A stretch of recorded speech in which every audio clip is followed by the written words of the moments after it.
Okay, in this video we are going to take a look at the derivative of a function, and we're going to use both definitions to find the derivative at a point to do a problem. Just first as a little intro, you want to think of the derivative as three equally important things. It's the instantaneous rate of change of a function, so there are times where you want to think of it like that. It's the slope of the tangent line to a function, and more formally it's a limit of what's called the difference quotient, which we'll look at below. So to see it as the limit of slopes of secant lines, we can see that the whole idea, the whole principle behind the derivative is that we know that we can't find the slope at a point because the slope formula involves a change, right? A change in y and a change in x. So to get around the fact that at an instant you can't talk about change, you just find the rate of change, or what's called the average rate of change, of a function on an interval, and then you just make that interval smaller and smaller. So as you look from left to right, you should just notice that those blue secant lines are approaching the slope of that pink tangent line on the right. And that is the essence of the definition of the derivative. It's a limiting value. So more formally, we think of what's called the difference quotient. So the difference quotient is this thing right here.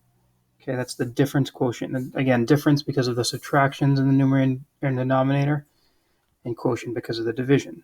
It's simply the slope of the secant line. Okay, this is just the slope of the secant line you see below, where the secant line, of course, is the this blue line here. And then as we push x towards a, the secant lines start to approach the slope of the tangent line. There are two difference quotients, or two definitions of the derivative that involve two different difference quotients.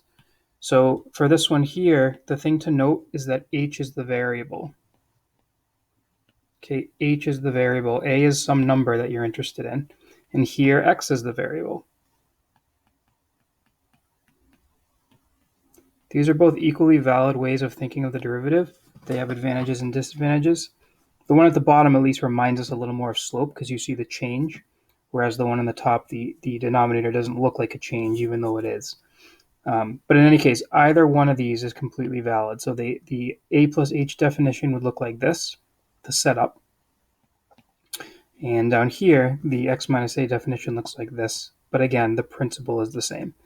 And the last thing we'll touch on is the tangent line, the equation of the tangent line, which has important uses in terms of approximating functions for values close to the center, which is a. So let's do an example here. I've got both definitions and some images that help depict them. Let's do what it says here. Let's find the slope of the tangent line to the parabola y equals 5x minus x squared at the point 1, 4, and let's use both definitions. So let's get that going here. So let's start with the first definition over here on the left. I'm going to put a 1 there. Let's call this version 2, and let's take a look at what that would look like. Okay, so the definition is f prime of 1 equals the limit as x approaches 1, f of x minus f of 1 divided by x minus 1. So we'll find out what the answer is in a moment, but just to save on writing, it can get annoying to write limit over and over again.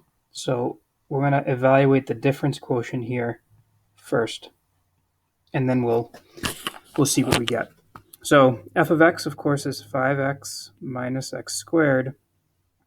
In f of 1, you can plug 1 in, but we've already got it because they gave us the point. Minus f of 1, which is 4, divided by x minus 1. A little rearranging here, you can get it to look like this. Negative x squared minus 5x plus 4.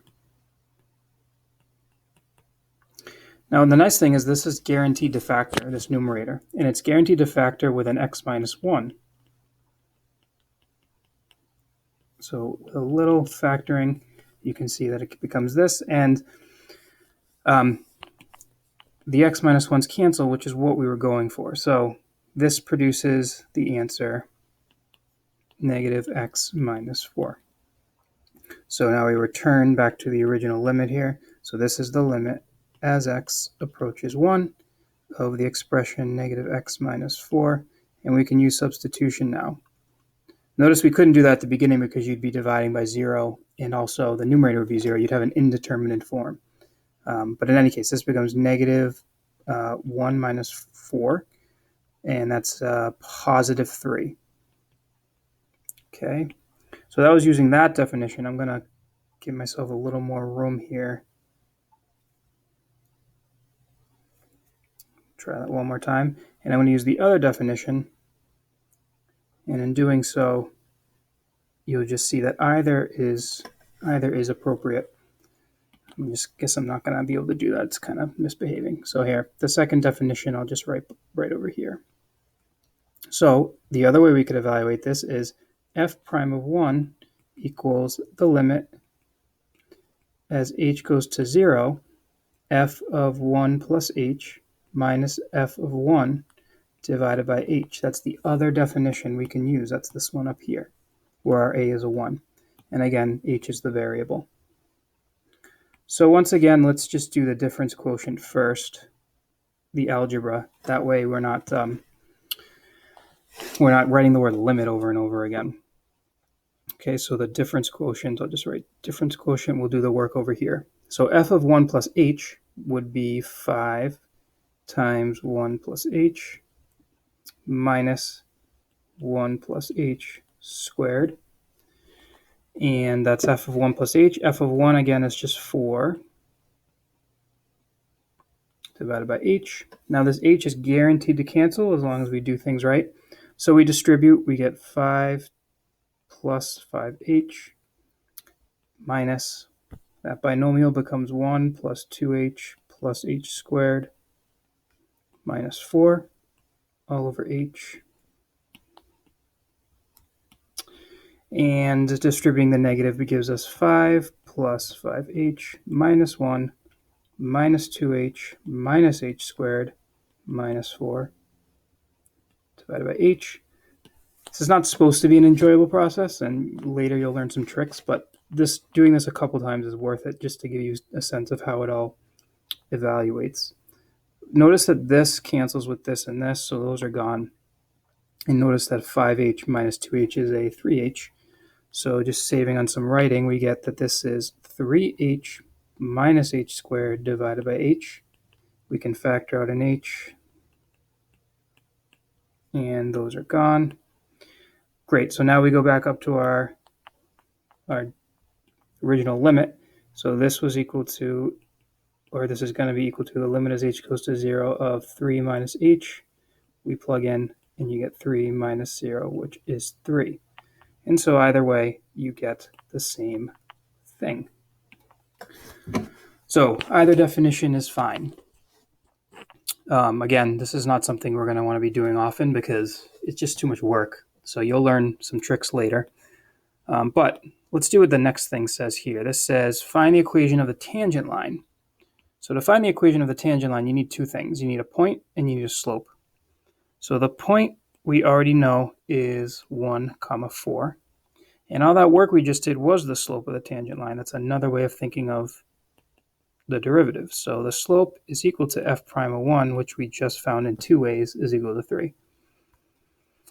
Now we're going to use point slope form for a tangent line, which has this general structure, if you recall from Algebra 1. If not, that might be worth revisiting. I'm going to insert the calculus notation here because it'll be a good foundation for when you look at other ways of approximating functions rather than tangent lines. So this would be y minus, the y coordinate is just f of 1. So again, you can think of this point as 1, f of 1 as well. But in any case, that would be 1 minus f of 1 equals the derivative at 1. That would be the slope, x minus 1. And we've already found these values. F of 1 is 4. F prime of 1 is 3, x minus 1. And there's the equation of our tangent line. You might, if you'd like, to add 4 to both sides to make it look like this. Sorry, my cat just jumped on the table, so I had to push him off. In any case, here is our tangent line. And so we're asked to zoom in until the curve and the line become indistinguishable. So I've graphed them both here, and just notice that the line and the graph become indistinguishable the closer you zoom in around the area 1, f of 1. And that is kind of the essence of calculus here. It's that most graphs that are differentiable, meaning graphs which have derivatives at all x values, they behave like lines the closer you zoom in on them. It's kind of like the Earth. If you look at the Earth from outer space, it's very curved, but obviously us standing on Earth, it appears as though the Earth is flat, behaving like a line. So it's like the Earth is locally linear, you would say. So in this case here, right, our graph is there, 5x minus x squared. Here's our tangent line. You can see that it looks like a tangent line from this scale, but if we zoom in, the line and the curve become indistinguishable. Okay, so that's why we like the tangent line. It can be used as a way to approximate curves that are differentiable if you are concerned with values near the point of tangency.